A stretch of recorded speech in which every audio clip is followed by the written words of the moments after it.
오늘은 바울과 그의 일행이 멜리데 섬에 도착해서 있었던 이야기입니다. 그들은 유라굴로라는 광풍을 만났지만, 그래서 배가 파선했지만 하나님의 도우심으로 생명을 잃지 않고 멜리데 섬에 도착했습니다. 하나님께서 어떻게 역사하셨는지를 살펴보면서 은혜를 나누도록 하겠습니다. 먼저 하나님은 멜리데 섬에 도움의 손길을 준비하고 계셨습니다. 1, 2절에 보면 우리가 구조한 후에 안즉 그 섬은 멜리데라 하더라.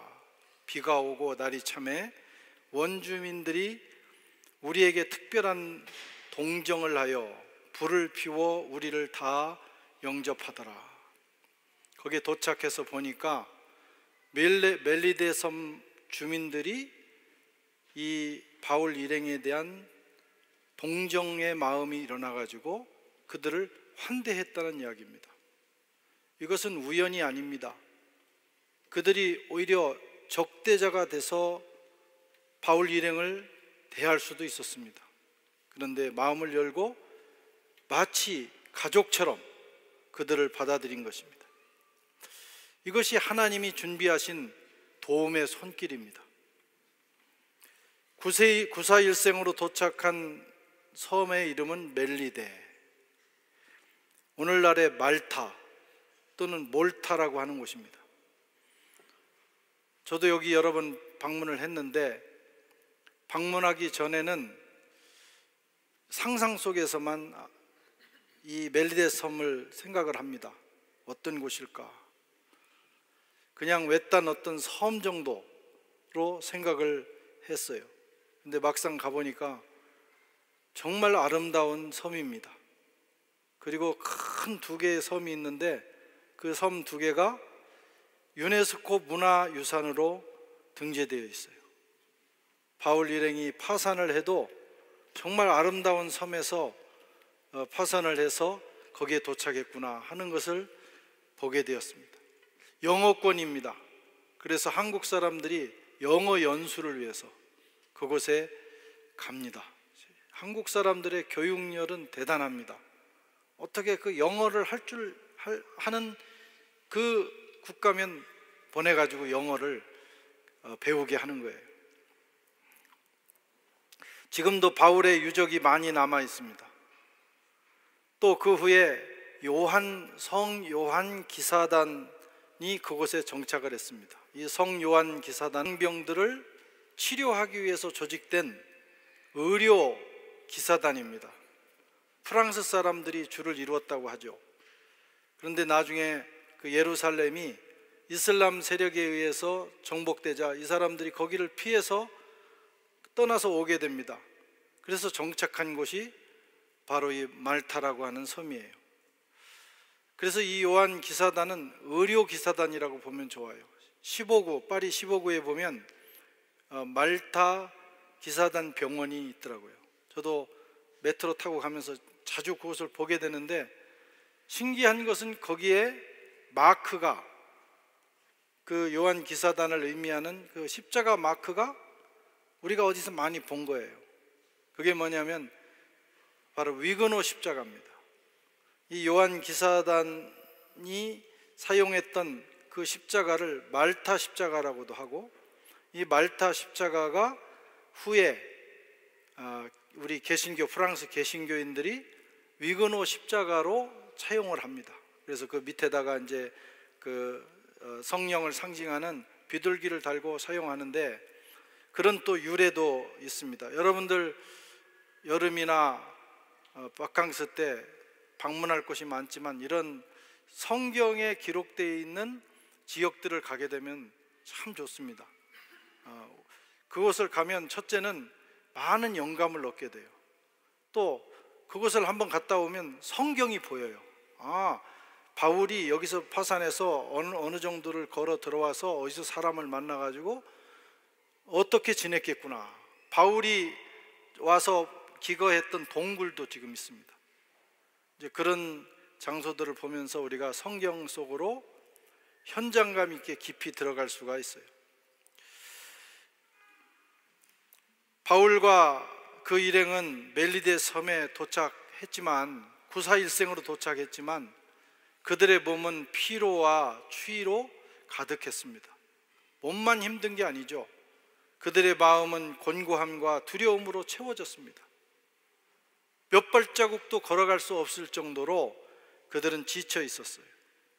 그러나 하나님은 그들을, 섬 원주민들을 준비시키셔서 그들을 따뜻하게 맞아주도록 따뜻한 환대를 이미 준비하고 계셨다고 하는 겁니다.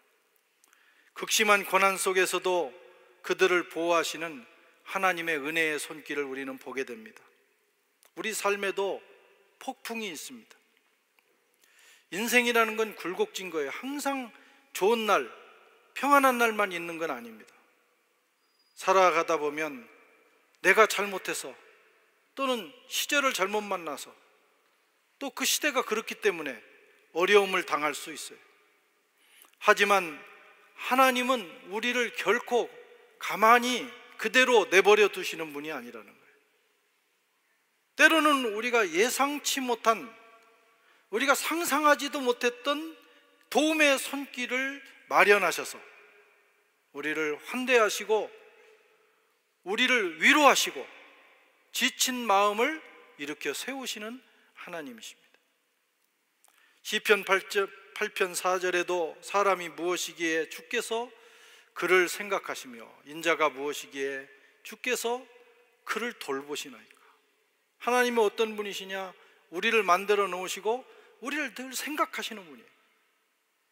우리를 돌보시는 분이에요. 하나님은 우리를 돌보시는 분이신 줄 믿으시기 바랍니다.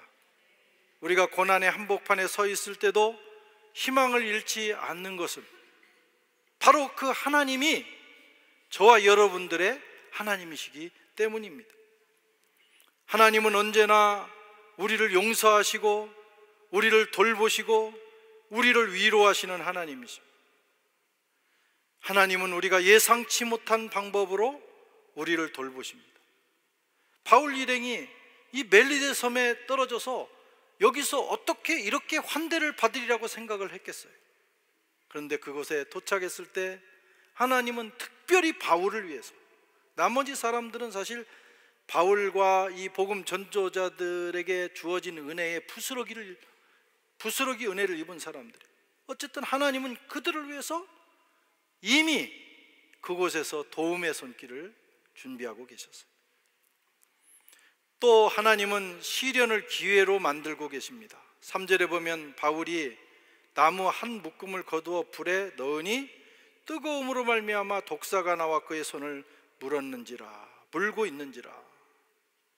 거기 도착했는데 이게 겨울, 9월, 10월을 지나서 이제 막 겨울로 들어가는 시기였습니다. 얼마나 추웠겠어요. 물속에서 나왔어요. 온몸이 젖었어요. 배는 고파요. 근데 더 힘든 것은 추위입니다. 덜덜덜덜 떠는 거예요. 그래서 불을 피웠습니다. 몸을 녹이기 위해서. 그리고 그 불을 더 하기 위해서 옆에 있던, 아마 그 주민들이 불 뗄감으로 해놨는지 그 나무가 거기에 쌓여 있었어요. 아니면 자연적으로 떨어져 있을 수도 있죠. 근데 그것을 주워서 바울이 거기다가 넣는데 엄청난 일이 벌어진 거예요. 그곳에 웅크리고 있던 독사가 나와서 바울을 물고 있었어. 물고 매달려 있는 겁니다. 구사일생으로 살아남은 바울에게 죽음이라고 하는 위기가 또 다가왔습니다. 특별히 이 시기의 독사, 겨울로 들어가는 시기의 독사는 독이 맹렬합니다. 겨울잠을 자잖아요. 이 독사가 이제 가을쯤 되면 이제 모든 에너지를 몸에 비축을 하고 겨울잠으로 들어갑니다. 그래서 독사에 물려도 겨울잠 자고 난 다음에 물린 거하고 겨울잠으로 들어갈 때 물린 거하고는 천양지차입니다. 이때 물리면 살아남기가 어려워요. 저는 제가 아는 사람 중에 독사에 물린 사람 2사람을 봤어요.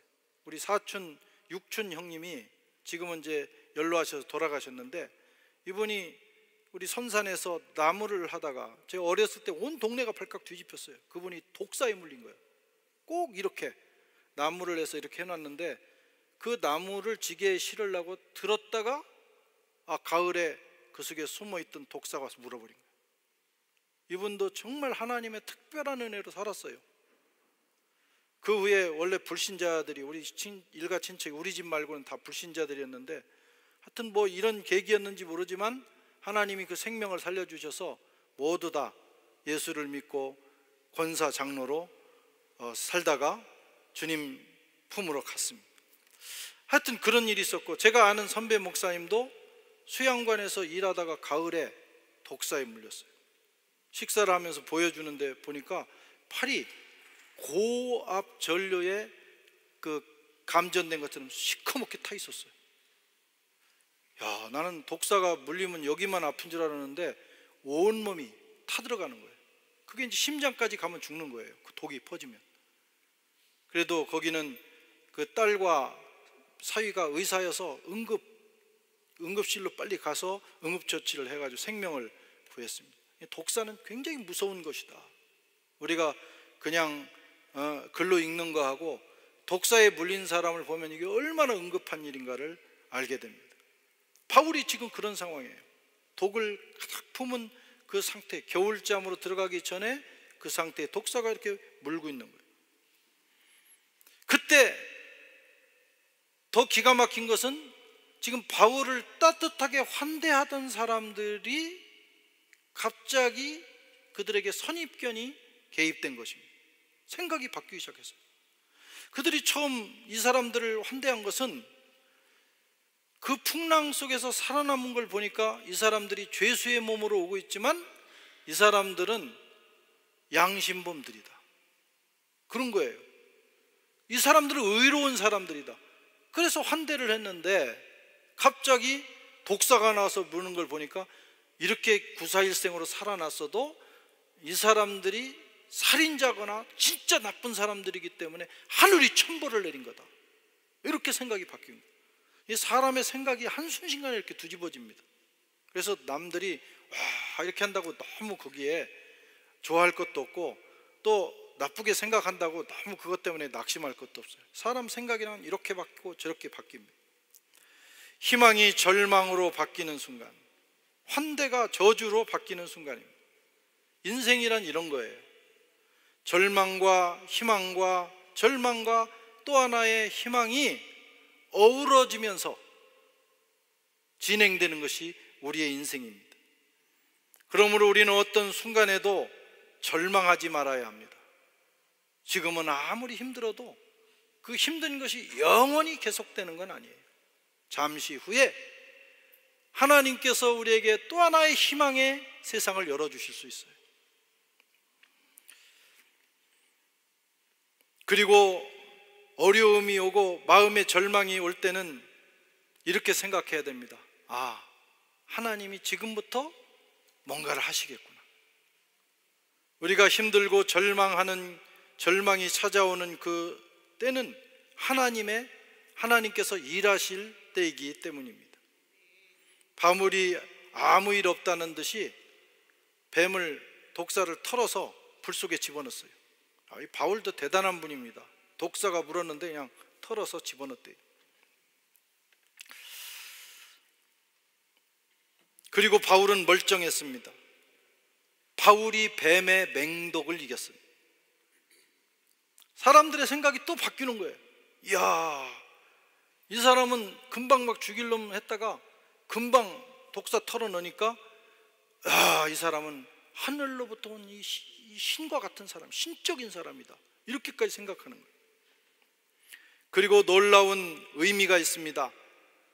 예수님께서 살아계실 때 전도자들에게, 특별히 사도들에게 약속하셨던 말씀이 성취되는 순간이었어요. 마가복음 16장 17절 이하 같이 읽어보겠습니다. 믿는 자들에게는 이런 표적이 따르니 곧 그들이 내 이름으로 귀신을 쫓아내며 새 방언을 말하며 뱀을 집어올리며 무슨 독을 마실지라도 해를 받지 아니하며 병든 사람에게 손을 얹은즉 나으리라 하시더라. 너희는 온 천하에 다니며 이 복음을 전파하라 하시면서 주님이 주신 약속이에요. 복음 전하는 전도자들에게, 또 복음을 듣고 믿는 이들에게 이런 역사가 나타난다. 방언을 말하고 귀신을 쫓아내고 뱀을 짚고 그 뱀의 독이 들어와도 또는 그것을 마셔도 아무 해를 받지 않는 그런 경지에 이른다는, 그런 기적이 일어난다고 하셨는데, 오늘 이 예수님의 말씀이 이 사도 바울의 위기 상황을 통해서 성취되고 있어요. 우리가 위기를 당하고 어떤 어려움을 당하는 것만 생각하지 말고, 그런 걸 통해서 지금 하나님의 말씀이 내 삶에 성취된다고 할 때 여러분, 그 위기는 축복의 순간이 되는 것입니다. 바울에게 닥친 위기가 예수님의 말씀을 경험하는 기회가 되었습니다. 여러분, 인생의 위기는 하나님의 은혜를 경험하는, 귀로만 듣던 그 하나님의 말씀의 역사가 내 삶으로 밀고 들어오는 놀라운 순간이라는 사실을 기억해야 합니다. 이것을 본 원주민들이 처음에는 바울을 죄인으로 단정을 했어요. 자, 고대 세계의 사람들의 세계관입니다. 폭풍에서 살아나오니까 이 사람들은 의인이다 또 생각했다가, 뱀이 물으니까 이 사람들은 진짜 살인자다 그랬다가, 이 뱀을 털어버리니까 이 사람들은 하늘로부터 온 신적인 존재다. 그러고는 이 바울과 그 일행을 더욱 존귀히 여기는 마음이 생겼어요. 물론 바울과 그 일행이 신이 되면 안 되죠. 그건 정말 신성모독입니다. 하나님이 가장 기뻐하시지 않는 거예요. 바울도 그런 태도를 버리도록 했을 거예요. 그러나 이미 이 섬의 사람들의 마음은 바울을 향해서 열립니다. 이 보통 사람이 아니다. 하늘이 보낸 사람이다. 그러니까 그 마음이 열리니까 그들이 하는 말 한마디 한마디에 귀를 기울입니다. 이 사람이 마음이라는 게 신기해요. 마음을 한번 닫으면 아무리 청산유수로 아무리 기가 막힌 설교를 해도 안 들립니다. 그 마음이라는 것이 그런 힘을 가지고 있어요. 근데 마음이 열리면 그냥 아주 심플하게 간단하게 전하는 말이라도 그 말이 잘 박힌 모처럼 내 가슴 속으로 들어오는 거예요. 지금 그런 현상이 일어납니다. 바울에게 닥친 시련이 그들에게 복음을 전하는 기회가 되었어요. 이런 상황을 드라마나 문학에서는 이것을 어떻게 표현할까? 이런 급박한 상황, 이것을 사자성어로 한번 찾아보니까 여러 표현들이 있는데 그 중에 가장 적당한 표현이 반전무쌍이라는 단어가 있더라고요. 반전무쌍. 처음 들어보셨죠? 반전무쌍. 갑자기 상황이 예기치 못한 방향으로 바뀌는 것을 반전이라고 그래요. 무쌍이라는 것은 쌍벽을 이루다, 서로 비등하게 겨루다 이런 뜻인데, 무쌍, 그 쌍을 이룰 수 있는 대상이 없다는 거예요. 얼마나 대단한 반전인지 그런 의미입니다. 하나님이 역사하시면 저와 여러분의 삶에 반전무쌍의 역사가 일어난다. 인간적으로는 전혀 희망이 없고 어떻게 살지? 너무 막막하고 삶의 여망까지 사라지는 순간이라도 살아계신 하나님이 우리의 삶에 개입하시면 반전무쌍, 세상의 어떤 것과도 비길 수 없는 그런 상황의 전환이 오는 거예요. 오늘 바울의 삶에 이런 반전무쌍의 드라마가 펼쳐지고 있어요. 사실 짧은 얘기지만 폭풍을 만나면서 지금 여기까지 이 멜리데 섬에 이런 역사가 일어난 얘기를 우리가 깊이 들어가 보면 막 정말 드라마틱한 사건입니다. 하늘과 땅을 왔다 갔다 하는 엄청난 일들이 순식간에 일어났어요. 또 이런 인생, 이런 것들이 일어나면 뭐 어떤 사람은 이게 부담되기도 해요. 인생이 그냥 잔잔한 바다 같은 그런 인생이 되면 좋겠다 하는 분도 있지만, 사실 뭐 그런 인생은 별로 없고, 그런 인생이 있어도 사실 그건 인생이 무료합니다. 좀 힘들어도 이런 드라마틱한 올라가고 떨어지고 막 계곡으로 갔다가 또 정상으로 올라갔다가 하는 그런 게 있어야 인생이 말이죠, 흥미진진한 거예요. 지금 이 멜리데 섬에서 바울은 그런 인생을 경험하고 있어요. 혹시 여러분들 중에도 그런 인생, 내가 어려서부터 살아온 삶이, 지금 내가 처해 있는 상황이 그렇다면 내 팔자는 왜 이러냐, 내 인생을 이렇게 괴로우냐, 그러지 말고 하나님이 우리 인생을 흥미진진한 인생으로 이끌고 계시다, 그렇게 믿으시고 하나님이 일으키실 그 반전무쌍의 역사를 기대하시면서 한번 살아가 보시길 바랍니다. 이런 일들을 통해서 그 섬의 사람들이 예수를 믿었겠죠.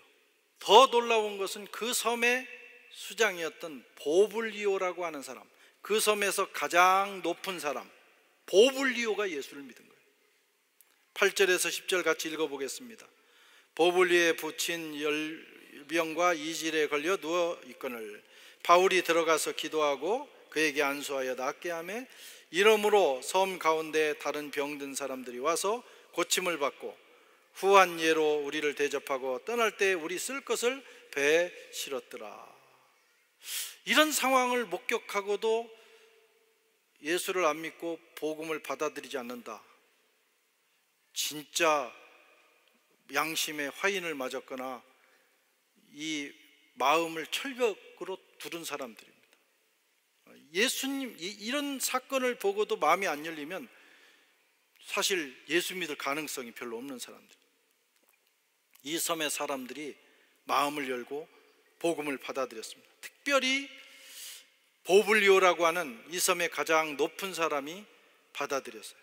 이게 굉장히 중요합니다. 뭐 유명한 사람, 뭐 높은 사람, 그런 사람을 여기다가 꼭 기록해야 되냐, 이렇게 생각하는 그 열등감으로 가득 찬 사람들도 있어요. 이런 반론을 제기하는. 그러나 이 복음이 전파되는 선교 현장에서 그 지역의 가장 유력한 사람이 예수를 믿는다는 건 굉장히 놀라운 사건이에요. 보블리오가 예수를 믿음으로 그 섬 전체가 집단 개종을 하는 거예요. 옛날에는 특히 더 그랬습니다. 오늘날도 마찬가지예요.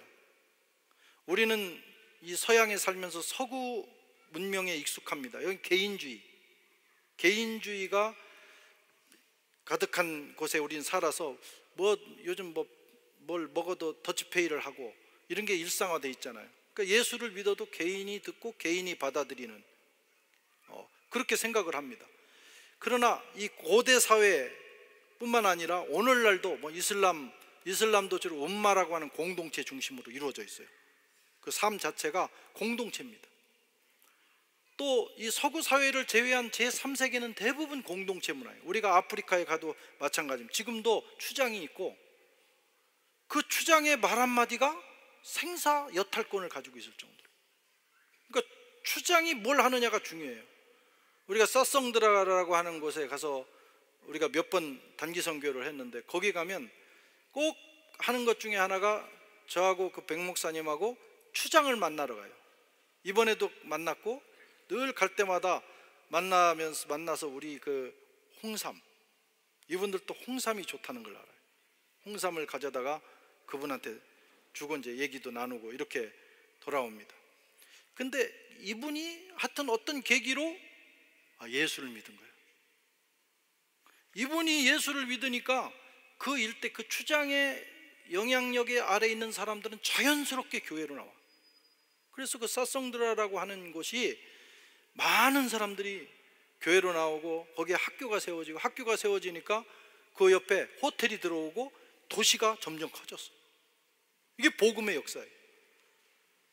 그래서 이 높은 사람이, 유력한 사람이 예수를 믿어서 그 공동체가 회심을 하는 것을 가리켜서 선교학에서는 집단 개종이라고 합니다. 그런데 개인적으로 전해서 복음을 받아들이는 것보다는 집단 개종이 더 파워풀한 복음 전도의 효과가 있다. 풀로 신학교, 지금은 돌아가신 분인데 맥가브란이라고 하는 그 선교학을 만드신 분이에요. 교회 성장학과 선교학을 만드신 분, 이분이 선교사로 인도에서 선교를 하면서 그걸 경험하고 관찰하면서 내린 결론이 뭐냐면 집단 개종의 역사가 중요하다. 그래서 초대교회도 그랬고 집단적인 개종이 일어났다는 거예요. 그렇게 해야만 누가 예수를 믿어도 그 공동체 안에서 안전하게 예수를 믿을 수 있어요. 오늘 그 예 중에 하나입니다. 하여튼 이 멜리데라고 하는 몰타라고 하는 섬에 집단 개종이 일어나고 있는 그런 현장입니다. 그런데 더 놀라운 것은 이 사람이 자기 집으로 바울 일행을 초청해서 또 대접을 하는데 때마침 보블리오의 부친이 열병과 이질로 앓고 있었어요. 이것은 당시로는 거의 사형 선고입니다. 열병, 열대지방의 열병, 그러면 대표적인 것이 말라리아입니다. 오늘날은 우리가 말라리아 약을 먹거나 치료를 하기 때문에 걸려도 어지간하면 살아나요. 조금 아픈 건 아닙니다. 상당히 아파요. 우리 팀 중에는 아직 그 단기 선교 가가지고 말라리아를 걸린 사람은 없어요. 얼마나 정말 감사한 일인지 몰라요. 근데 은석이하고 우리 노아 두 사람이 1년 동안 지내면서 말라리아를 한 2번 앓은 것 같아요. 얼마나 그게 고통스러운 건지를 걸려본 사람만, 나도 아직 안 걸려봐가지고 잘은 모르지만 걸려본 사람들 얘기를 들으면 거의 죽다 삽니다. 그러니까 한국에 옛날에 아프리카 여행을 한 분들이 한국에 갔는데 자꾸 아픈 거예요. 그 병원에 가도 몰라요 이게 뭔지. 그래서 나중에 죽게 됩니다. 근데 그게 어떤 병이냐면 말라리아예요. 말라리아 약만 먹으면 나을 수 있는 것을 그 약을 먹지 않으니까 죽음에 이르는 거예요. 당시 무슨 약이 있어요? 그러니까 이 말라리아 걸렸다 그러면 사형 선고. 거기다가 이질이 있어요. 오염된 물질이나 물, 음식 이런 거 상한 것을 먹으면서 생기는 탈입니다. 심한 복통과 설사와 탈수, 체력 저하, 이것도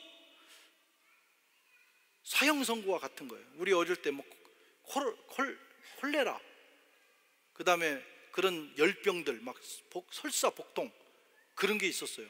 그거 걸리면 거의 막 초토화 되는 거예요. 때마침 그의 아버지가, 희한하게도 그의 아버지가 이 병에 걸려 있는 거예요. 그래서 바울이 그를 위해서 기도하고 안수할 기회를 가졌어요. 그런데 마가복음 16장 말씀처럼 손을 얹은 즉 나으리라 하시는 하나님의 말씀이 이루어집니다. 깨끗하게 치유됐어요. 바울은 그들의 환대를 치유로 보답했습니다. 그리고 그들에게 생명의 복음을 전했어요. 안 받아들일 수가 없는 거예요. 그냥 복음을 기다렸다는 듯이 목마른 사람이 찬물을 마시듯이 이 복음을 그들은 흡수했습니다. 그리고 그 가정에서부터 그 섬 전체가 복음화되는 놀라운 역사가 일어났어요. 초기 교회사에 따르면 보블리오는 그 후로 예수를 잘 믿어서 몰타 섬의 초대 비숍이 됐다고 합니다. 초대 주교가 됐어요.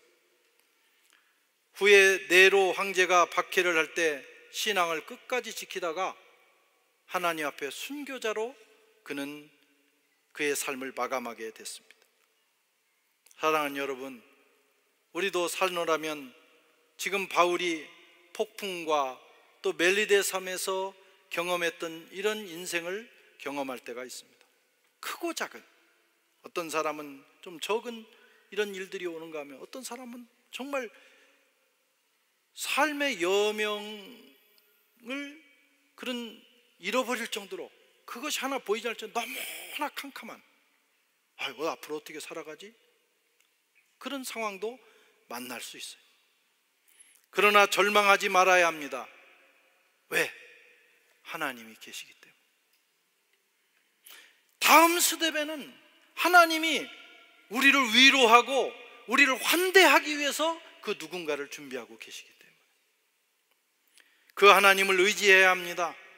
그리고 그 하나님의 행하실 일들을 기대해야 돼요. 그것이 믿음입니다. 그러면 우리 하나님은 시련을 기회로, 절망을 희망으로, 저주를 축복으로 바꾸어 주실 것입니다. 이것이 우리의 믿음이에요. 저와 여러분들의 삶에도 이런 역사가 일어나기를 주의 이름으로 축원합니다.